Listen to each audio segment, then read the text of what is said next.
जय हिंद साथियों। आज जिन विषयों पर आपसे बातचीत करने के लिए आई हूं, ये विषय बहुत चिंताजनक है। आपको बता दूं कि किस प्रकार से जो कानून लेके आई है हमारी सरकार। आप जानते हैं कि कृषि कानूनों का विरोध हो रहा है, तो केंद्र का जो कृषि कानून है, अब उसके सामने आ खड़े हुए हैं पंजाब के 3 कृषि कानून।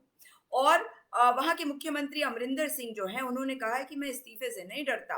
उन्होंने सदन को संबोधित करते हुए ये बात कही कि कृषि जो है वो राज्य का विषय है। केंद्र सरकार आखिर करना क्या चाहती है? केंद्र सरकार ने इसे नजरअंदाज कर दिया है। और उन्होंने ये कहा कि उन्हें काफी ताज्जुब हुआ ये देखकर, और ये समझ में नहीं आ रहा कि केंद्र सरकार क्या करना चाहती है।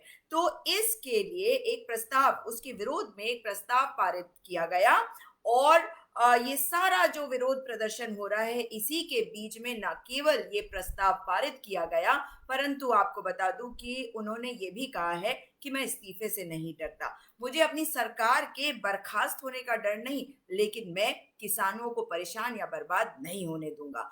तो मैं आपको बता दूं कि पंजाब के जो मुख्यमंत्री हैं, वो केंद्र के जो 3 कानून है, 3 कृषि कानून है, उनके विरुद्ध मंगलवार यानी कि कल राज्य विधानसभा में पंजाब में एक प्रस्ताव लेकर आए। और नए कृषि कानूनों के खिलाफ बुलाया गया था ये विशेष सत्र विधानसभा का। और इसके दूसरे दिन जो है, सदन के नेता ने प्रस्ताव पेश किया, और ये प्रस्ताव जो है यूनानिमसली पास भी हो गया। और इसके अलावा आपको बता दूं कि 3 विधेयक भी पेश किए गए। और मुख्यमंत्री जो हैं अमरिंदर सिंह जी, उन्होंने ये 3 विधेयक पेश किए। किसान उत्पादन व्यापार एवं वाणिज्य संवर्धन और सुविधा विशेष प्रावधान एवं पंजाब संशोधन विधेयक 2020, आवश्यक वस्तु एसेंशियल कमोडिटीज वाला जो है, आवश्यक वस्तु विशेष प्रावधान और पंजाब संशोधन विधेयक 2020, और किसान सशक्तिकरण और संरक्षण समझौता, मूल्य आश्वासन एवं कृषि सेवा विशेष प्रावधान और पंजाब संशोधन विधेयक 2020 इनके नाम है। और उन्होंने इस बात को बार बार कहा कि उन्हें समझ में नहीं आ रहा कि सरकार जो है, केंद्र सरकार ने जो कृषि है, जो स्टेट का सब्जेक्ट है, उसमें कानून किस प्रकार से बनाया। और मैं आपको बता दूं कि केंद्र ने जो 3 बिल पेश किए थे, वो अब कानून बन चुके हैं, क्योंकि हमारे राष्ट्रपति जी रामनाथ कोविंद जी ने इन्हें मंजूरी दे दी है। और अब जो बिल इन्होंने पास किया है पंजाब की असेंबली में, विधानसभा में, इनको पहले गवर्नर के पास भेजा जाएगा, उसके बाद राष्ट्रपति जी के पास भेजा जाएगा। और देखते हैं कि इसमें क्या होता है, क्योंकि हमारे किसान भाई जो हैं, वो इसमें विरोध कर रहे हैं, वे परेशान हैं। और अब जो खबर आ रही है, एक और खबर है। वो खबर क्या है कि राजस्थान विधानसभा में भी शायद अब यही तरीका अपनाया जाएगा, और वहां पे भी ऐसे ही कुछ करा जाना है। तो अब देखते हैं कि वहां पे क्या करा जाता है। लेकिन इसके अलावा भी, मतलब सिर्फ इतना ही नहीं हो रहा देश में। मैं आपको बता दूं कि देश में जो है वो बहुत कुछ हो रहा है। उनमें से एक चीज आपको बताना अवश्य चाहूंगी आज, और वो है कि हाथरस वाले मैटर में जो हमारे सरकार का स्टैंड है, उस स्टैंड के विरुद्ध जाने के लिए अब एक और चीज हो गई है। वो क्या है?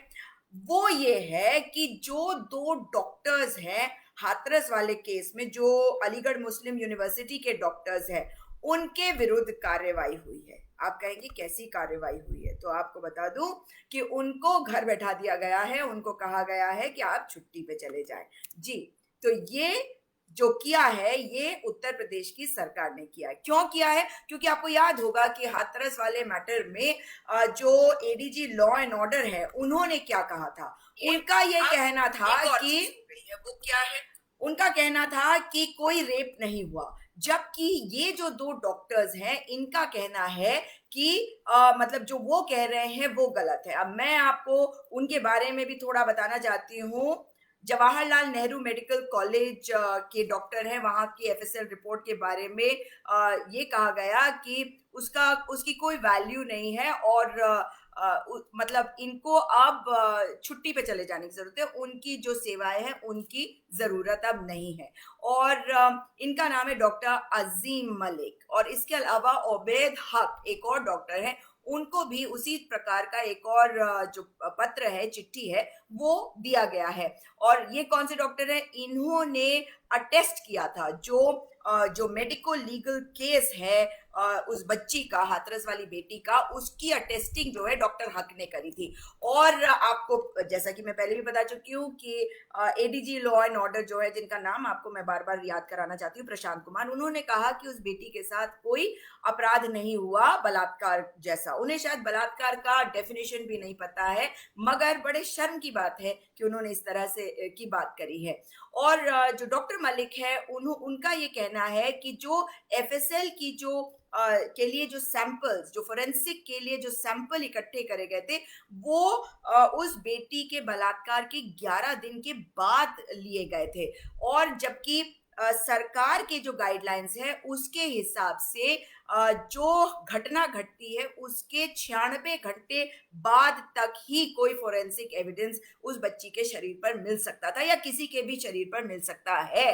तो इसलिए वो रिपोर्ट जो है, वो गलत रिपोर्ट है और वो बलात्कार होने की पुष्टि नहीं कर सकती है।